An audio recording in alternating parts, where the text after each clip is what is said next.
I usually start by telling you about Patreon and how you can support the podcast by going to patreon.com/WW2podcast to create a small recurring donation, $1 or so each month.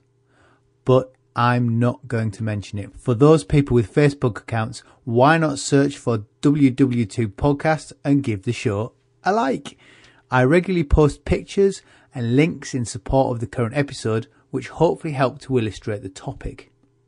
But what really is worthwhile is when we create discussion amongst ourselves. Your comments are worthwhile. So Facebook, give me a like. Hello and welcome to the World War II podcast. I'm Angus Wallace. In this episode, I'm talking to Nicholas O'Shaughnessy. Nicholas is currently visiting professor at the Centre for Strategic Communication at King's College London in the Department of War Studies.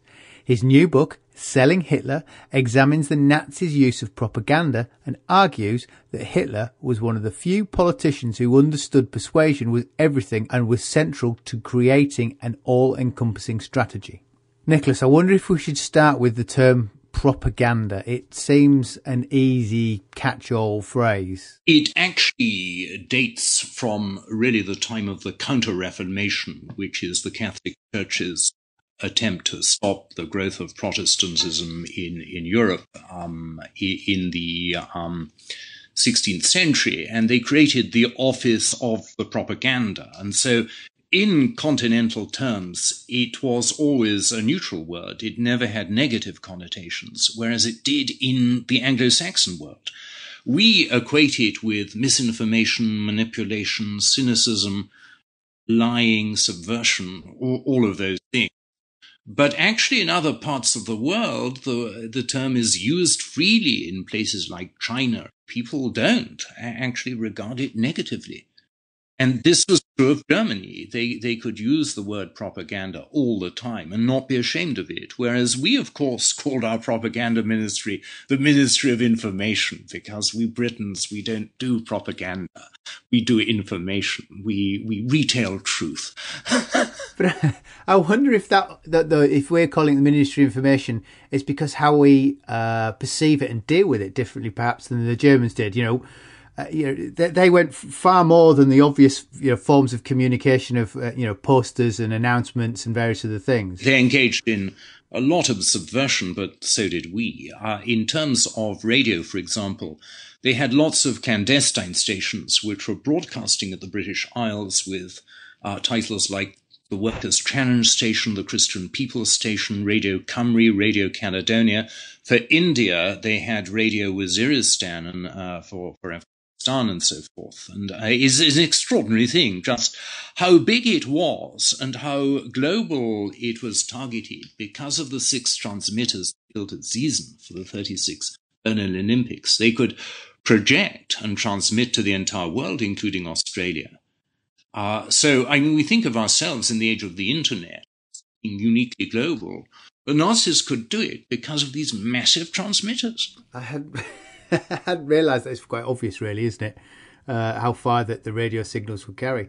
And the problem was that we couldn't actually alert people to these stations. And the frightening thing was that weekends, we now know that 70% of British radio audiences were listening to the German radio, listening to Lord Haw, rather than the kind of stuff the BBC did in those days, like 5 hours of organ music and so on. And stupid things like the BBC would not announce an important piece of news until it had been in the newspapers first, this kind of self-imposed constraint. And, of course, then people got it from German radio, like the resignation in 1940 of Leslie Hoare-Belisha as Minister of War. They got it from the Germans. They didn't get it from the BBC. Did their use of language then change between, they have how you use language and how you portray things? Did they change it for their style book for their foreign language services as compared to their local domestic radio services. Well, yes, of course. They recognized that these were different peoples. They sent a supercharged message with different levels of emphasis and so forth. For example, when targeting Britain, the message was highly subversive, very socialistic, very critical of the establishment. This was what Lord Haw Haw was doing. And some people think that the Beveridge Report was actually a consequence of the pressure created by Lord Haw Haw's broadcasts and William Joyce, which is an interesting perspective. And so wherever they targeted in the world, they gave messages which were similar to their home audience. Anti-Semitism was universal, but also different kinds of emphases. For example, for the Middle East, for North Africa, they described Adolf Hitler as the avenging sword of the Prophet Muhammad. They tried to Islamize him, in other words, Islamize the Führer. That's sort of funny coming from the master race, isn't it? They were shameless. In fact, they had the entire division of the Waffen was Islamic, the Bosnian. Oh, were they? I hadn't realised that. Yes, because they changed in the war, and they turned the Waffen-SS into a kind of global corporation. The most extreme example of that was Field Marshal General von Kleist on the Eastern Front, who created a remarkable multi-ethnic army of 800,000 Chechens, Uzbeks, and so forth, against all the rules, and kicked the SS out and insisted on paying for anything they took from people, and was remarkably successful, even though he disobeyed a kind of ethos and orders of the Reich. Because he won victory after victory, Hitler promoted him a field marshal. If we look back at Hitler, if we go back to the start, pre-war, and look at Hitler, I mean, was he the principal architect of the Nazi message? Yes, this is my whole point, that Goebbels, although brilliant, was only ever a subcontractor.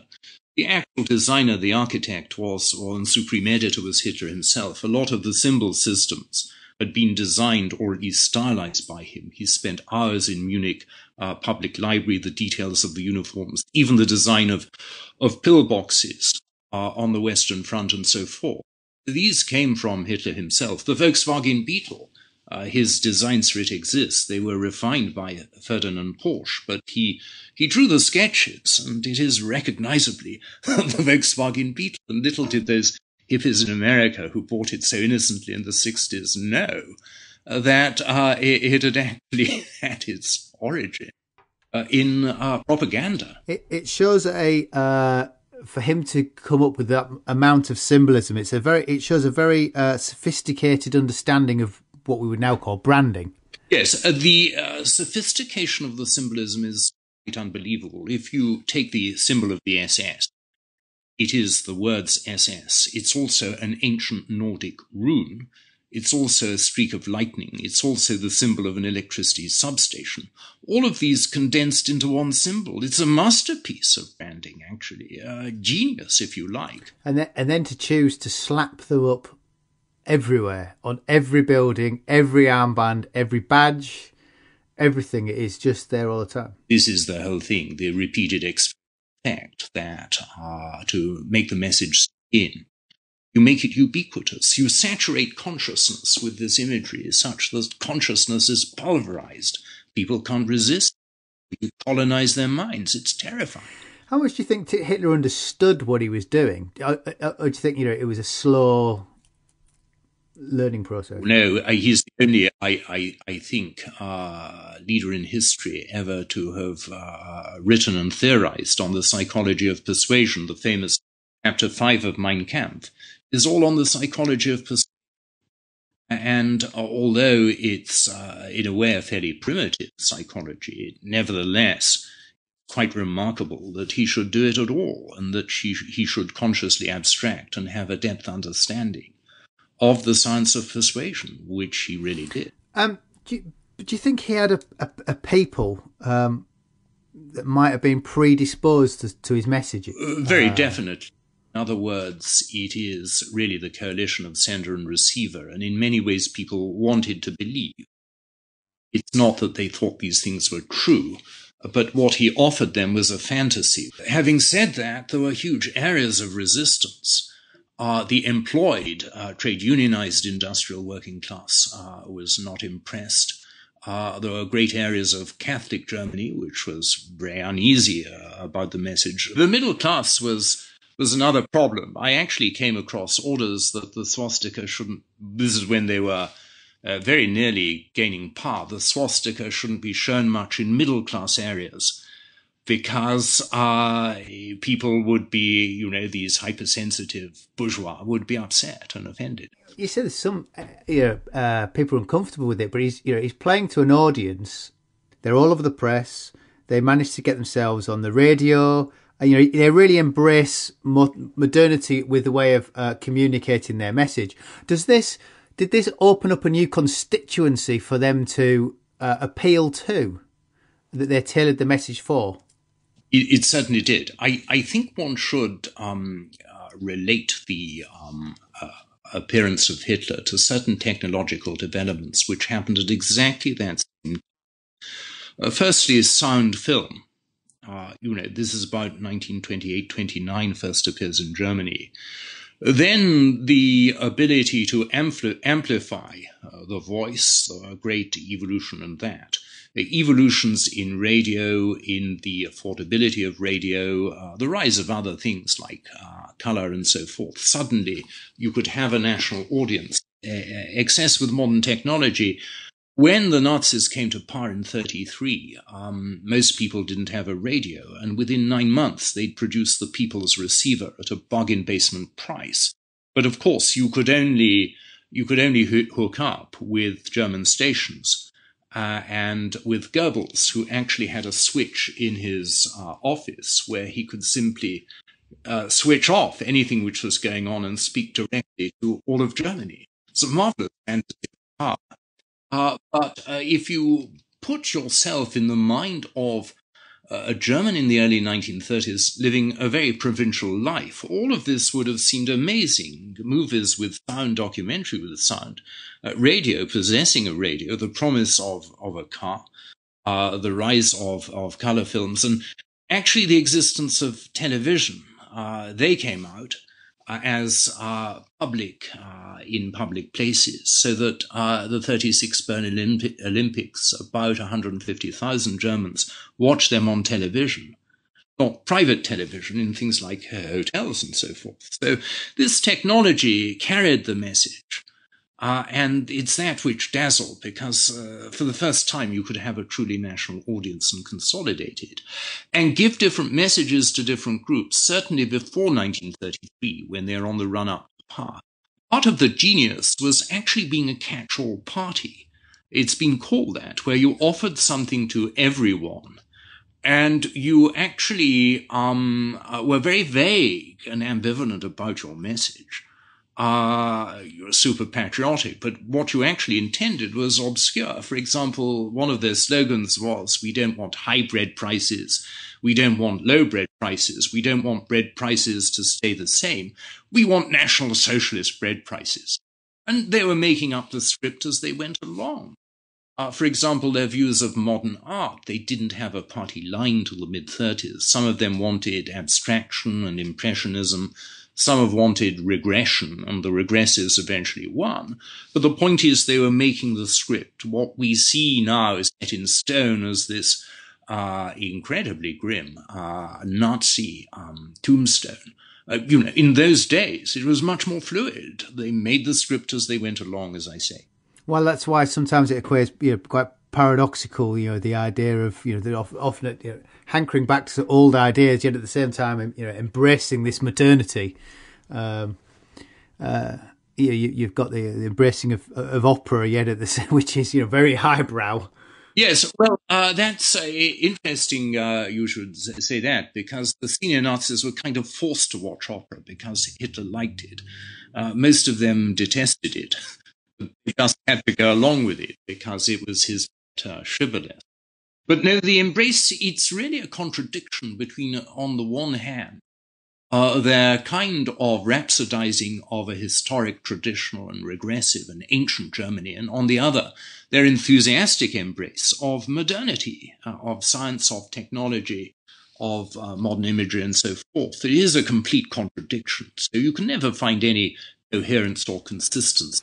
I wonder if they're some of this message they're susceptible to for the reason that Germany as a whole, as a state, as an entity, didn't really exist until the 1870, and that actually galvanised people to want to be together, where other countries had just sort of fallen into it and have been around much longer. And there is a movement for them all to be together, and the message that he was selling was one of unity. Well, indeed, you see, here was a new country. This really is terribly important. In 1930, here's a country which has only existed 60 years. And how do you bring them all together? These vastly different elements within the country, with different kinds of predisposition, different kind of prejudices. For example, some parts of the country had no anti-Semitic tradition. They might have an anti-Danish tradition or an anti-Polish tradition. So, it was a vastly fragmented nation, and you had to synthesize an identity for this. And what they did was turn to one historic source, which was the state of Prussia. And what they did was turn the idea of Prussia into the German identity, the Prussian values, the values of austerity, of militarism. But in fact, they had nothing to do with Prussia. The Nazis were fundamentally a South German movement who just turned to Prussia because it was a marvelously exciting idea. But it had little in common with what they actually did. Nothing at all. In fact, one of the most famous Prussian generals, whom they used extensively his image in their films and in the battleships and so forth, had in fact been a liberal. It's interesting, actually. You sell that Prussian idea. I wonder if one of the reasons, if you ask people now to put a pin in the map where Prussia is, I suspect very few people will have a clue where it once was. It's kind of been obliterated from the modern day thinking. The Allies, post-war Germans, obliterated it because the Nazis had turned it into an idea behind their propaganda. But it was very unfair to the Prussians. You could argue that a lot of the plot against Hitler to assassinate him were the Prussians. They were all from that group. We've touched upon the idea of the mass rally. I mean, what use did they serve? I think this is quite interesting. How they put them together. Yes, well, what they did was they had a very detailed formula for the conduct of mass, so that all that you see, which seems so incredibly impressive, is actually a very tightly choreographed ballet, where I think the product was really the participation of the individual. People who went to those felt they'd been to the mountain top and met the mystic visionary, this kind of priest-king, really, which is what he was. And they could spread the message back home, and these rallies were ubiquitous. They're all over the place. People were kind of semi-coerced to go to them and so on, but they were also broadcast. So it's not simply that you participated, you also watched them on documentaries, you heard them on the radio.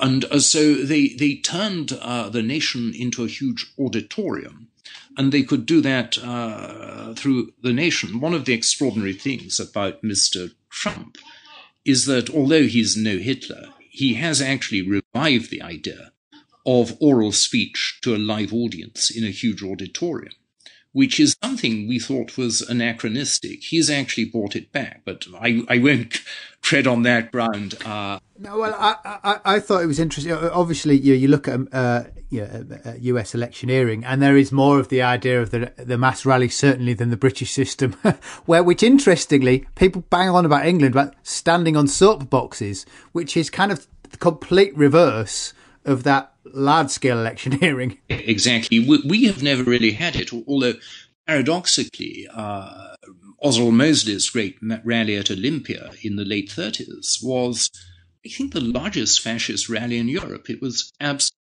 huge.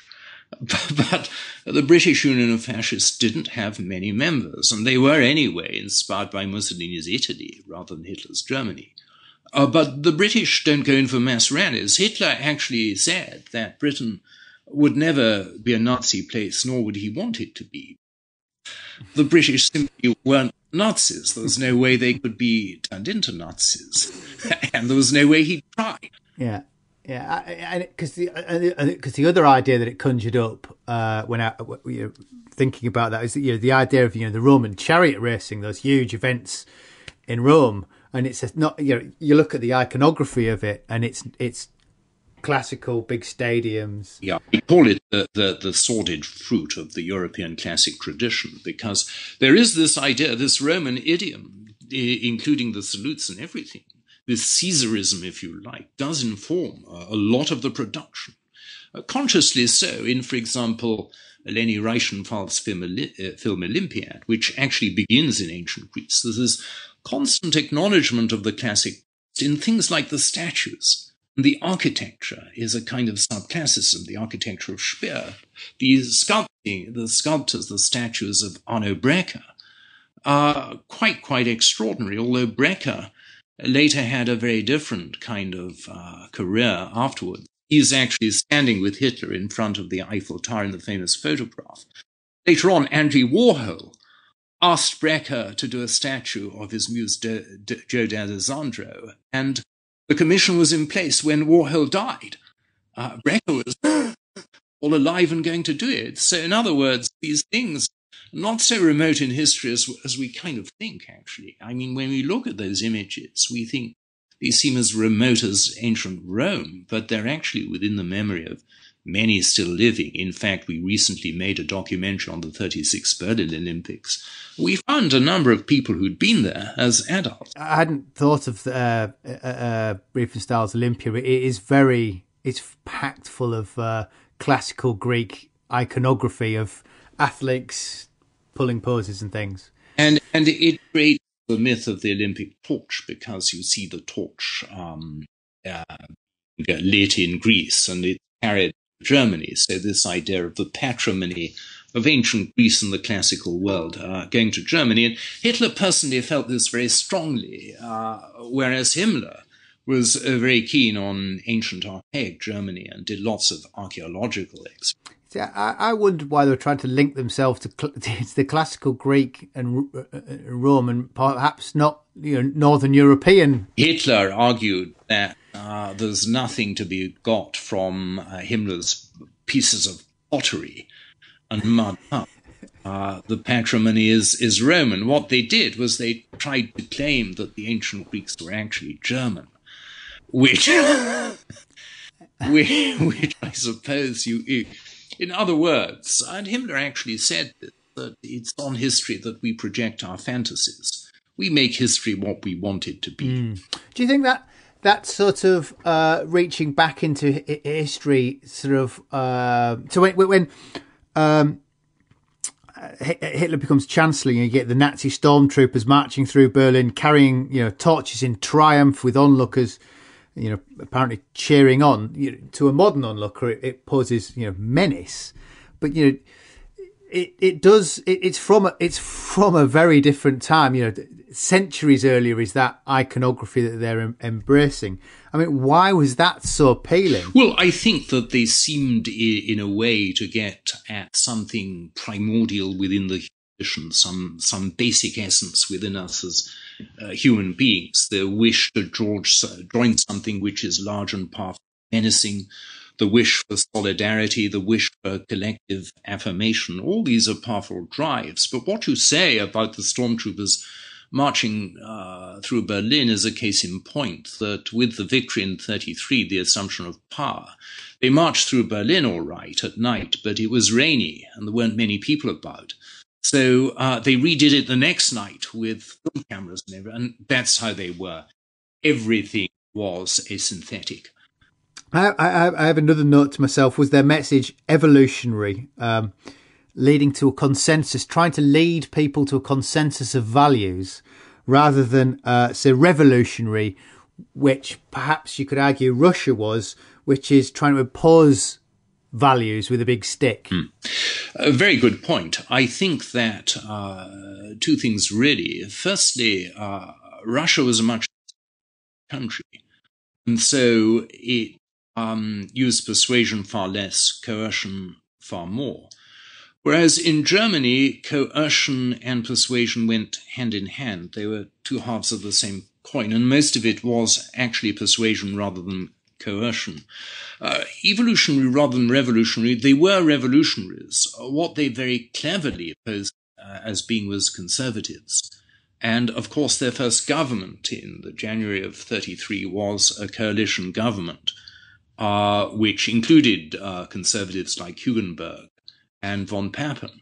And this was a masterstroke. In fact, they weren't conservatives, they were revolutionaries, and they did lots of things which objected to or came to object to, like the euthanasia campaign. These were revolutionaries. They were very similar to the Bolsheviks in Russia, but far, far more sophisticated. So how do you convince people to overlook such as 1,300 concentration camps? People are aware of them. They can't help but be aware of them. What you do is, far from hiding them, you showcase them. You say that these concentration camps are places of rehabilitation where the subversives are going to be given fresh exercise and good food and then released back into the community. And this is how they projected them. They even had the FBI come and admire them. They had bishops writing in favor of concentration camps. They showcased them. They even had, I think, an article on them in a British women's magazine. The concentration camp was something you wanted in your town, that they were virtuous things. They were a way of restoring deviant folk comrades to the path of truth and righteousness. So there's a massive amount of PR surrounding them. The SS had a huge PR outfit. And in fact, they very cleverly closed many of the concentration camps in the mid-30s, only to secretly reopen them. And they were not, of course, at that time death camps, but still there was a lot of coercion, a lot of torture, and a certain amount of death. People, the phrase was shot while trying to escape. And you see the SS were the bearers of sovereignty, weren't subject to law. And therefore they could do what they wish, and you had a massive abuse of power. So, yes, thousands were killed in these camps in the 30s, but not tens of thousands or hundreds of thousands. That all starts after September the 1st, 1939. That's obviously the outbreak of war, and it's relatively easy the way they framed things to sell a war when you're selling yourself for the idea of victimhood, which is what they were. That exactly. They were selling the idea of victimhood. And remember that the war doesn't begin with the invasion of Poland. It begins with a PR event where concentration camp inmates are put in German army uniforms, taken to the radio station at Gleichwitz near the Polish border, machine gunned to death. And a fabricated claim is made that there is a Polish invasion in motion, and Hitler goes to the Reichstag and makes this famous speech, "We will reply bomb for bomb." And then the war begins, the invasion of Poland begins. So the whole thing is actually designed to bamboozle Germans into thinking there's a Polish invasion. Now, could they be that credulous? Could they be that naive? It's often difficult to know through the mists of time. But the whole thing is really surrounded by a great kind of penumbra of myth-making and deceit, in fact, throughout World War II. It brought to mind, I think it's in Mel Brooks' Producers, where is it the song, "We Just Need a Little Piece"? I just want a little piece, or whatever it is that Hitler sings. Well, Hitler very famously had this airdrop over Britain in 1940 of this leaflet called "My Last Appeal to Reason" by Adolf Hitler. Well, yeah, but that he was reusing. Didn't we drop at the same time? Before during the First World War, how many years before that was, we airmailed Germany with not something dissimilar, didn't we?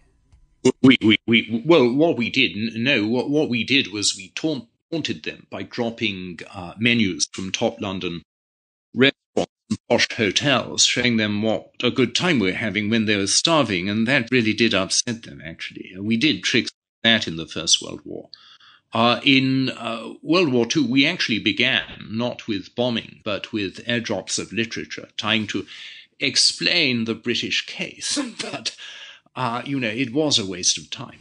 One could see it being steamrolled by the German media machine. Quite so.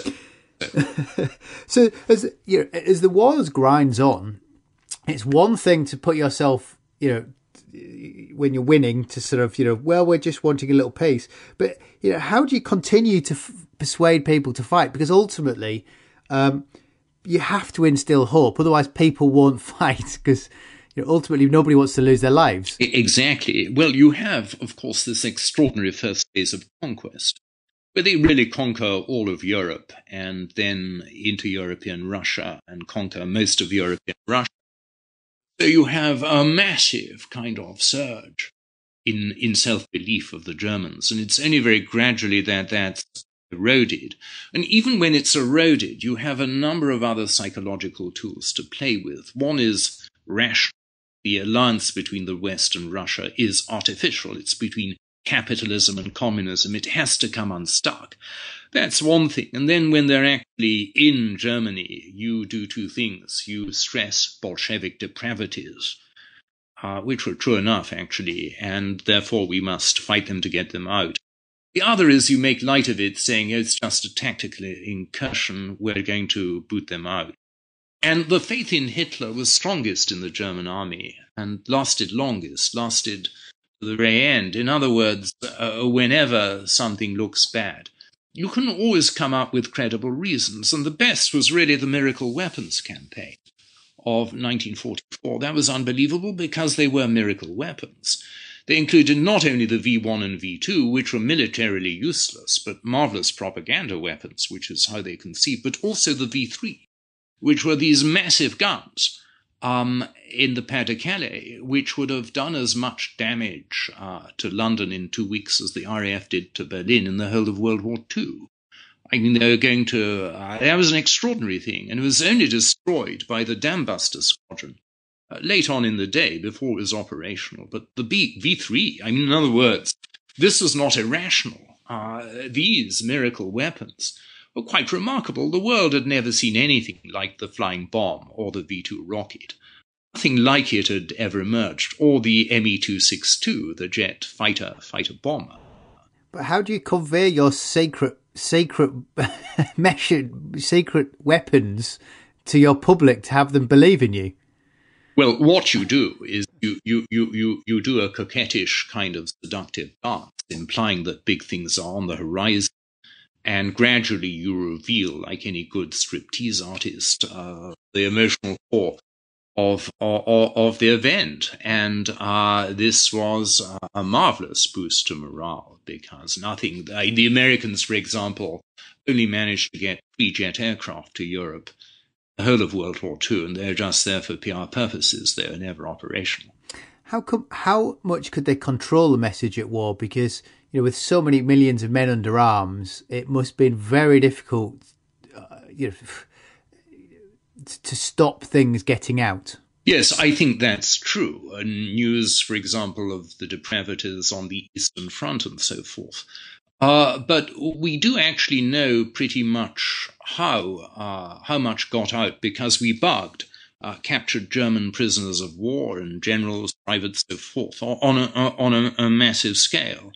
And these have now been translated into English, published. What we know, for example, is that only about 2% of them knew about the Holocaust. But one should qualify that by saying that these buggings were made of soldiers who'd fought on the Western Front and in North Africa, not on the Eastern Front. So they're not solid evidence but there's interesting evidence. Nor should we, of course, neglect the sheer ingenuity of that German state. They did, for example, produce a color magazine. The Wehrmacht did, the army, called Signal, which you'd know about.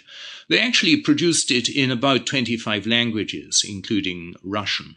It was a color magazine. I mean, Parry Match after the war and many others took their cue from Signal, which was the Third Reich's illuminated, vivid color account of what it was doing to all of occupied Europe. And the way they distributed these was ingenious, including there are instances of them putting them inside V-1 rocket planes, attaching the V-1s to the underside of Heinkel bombers so they could reach places like Manchester, like the Christmas attack on Manchester in 1944.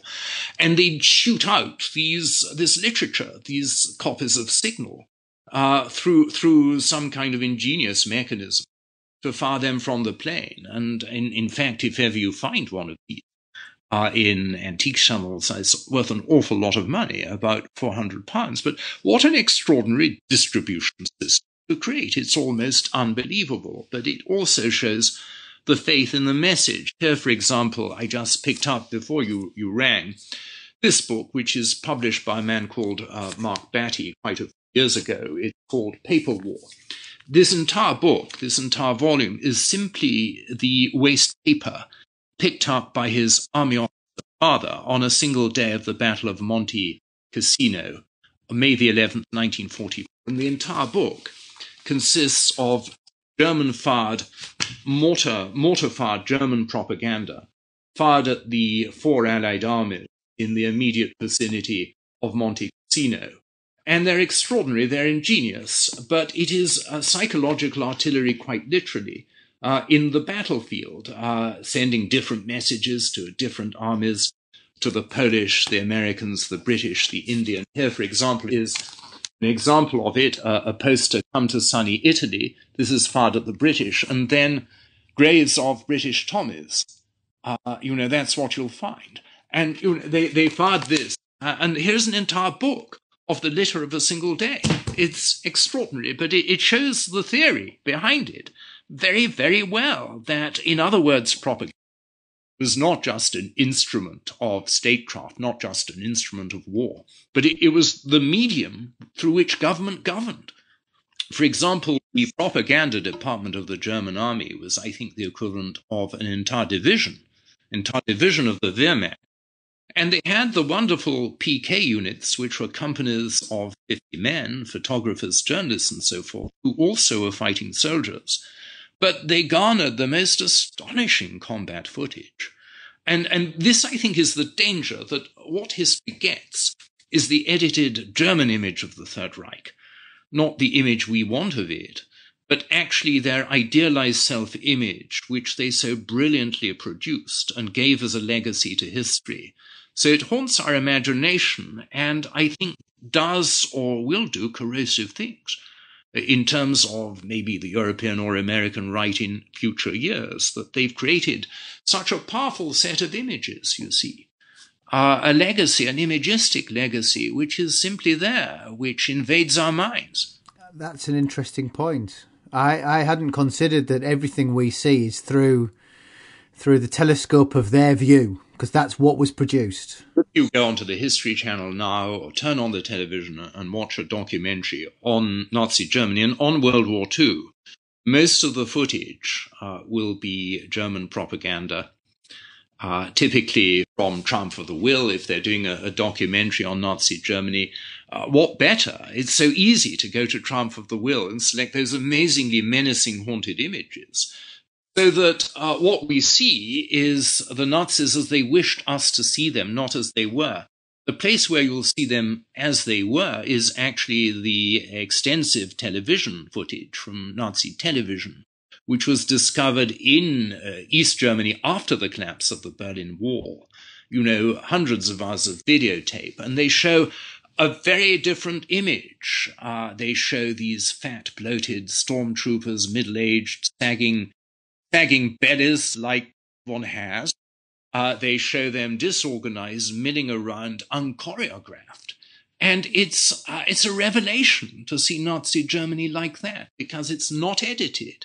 It went straight out on television on the videotapes without prior editing. So we see it as it really was, very, very different from the propaganda self-image. I was once on a press team for a royal event, and we spent 5 hours practicing what we were going to do when Prince, I can't remember who it was, Andrew maybe, came to it. He was there for 20 minutes and then he left again. But that was the day. So it's practice for him arriving. He does his thing where all the cameras are pointing and he leaves. So all you see is that perfect choreographed, this is how it all works. Exactly. And so what we're really seeing is a vast tribute to the power of choreography.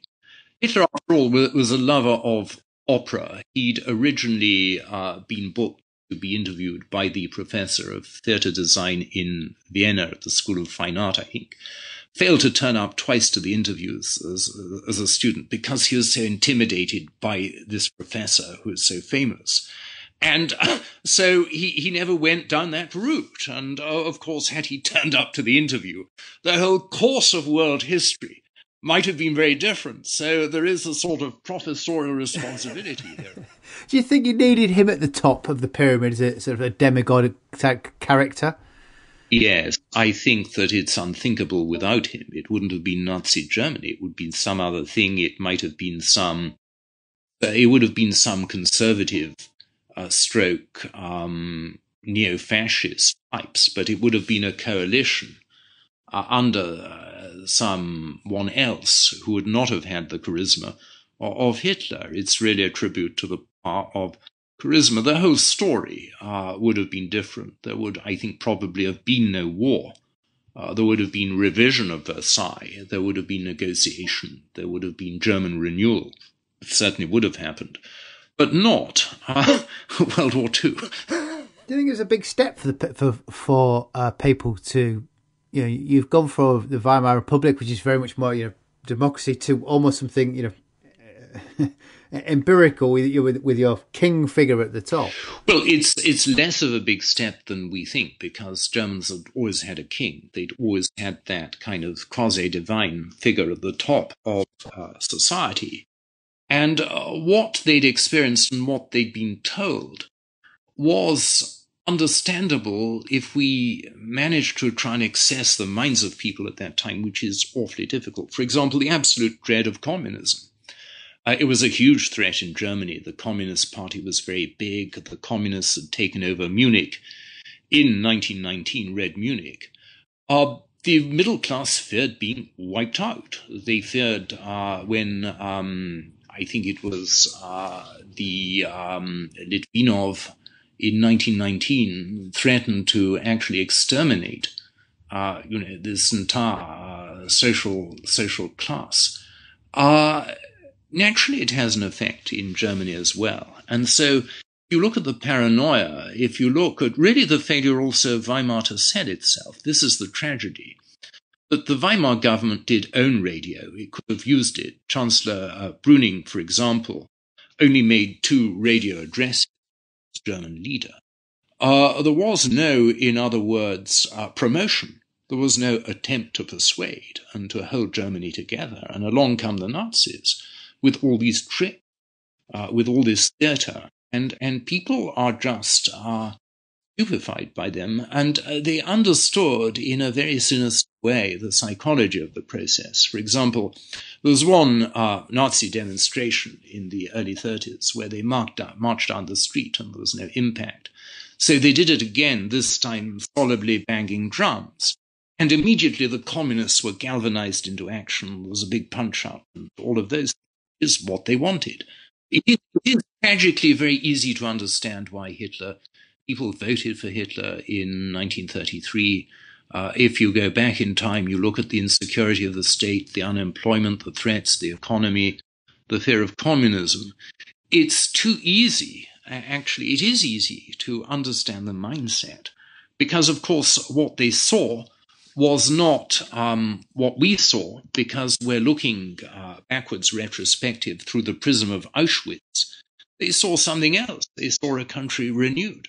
Well, yes, and someone who believed in the country and a stable, strong leader, which is arguably what the Russians keep seeing in Putin, because they've had anarchy. The interesting thing today is whether what we're going to get is not democracy in the world, but pseudo-democracy, where figures like Putin, who use nationalism, who use aggrandizement, who use persuasion very, very effectively, who simplify the world in those terms, who use rhetoric. You only have to look at the Philippines, where this new batty leader is saying, well, Hitler killed 6 million Jews, we're going to kill 3 million drug addicts.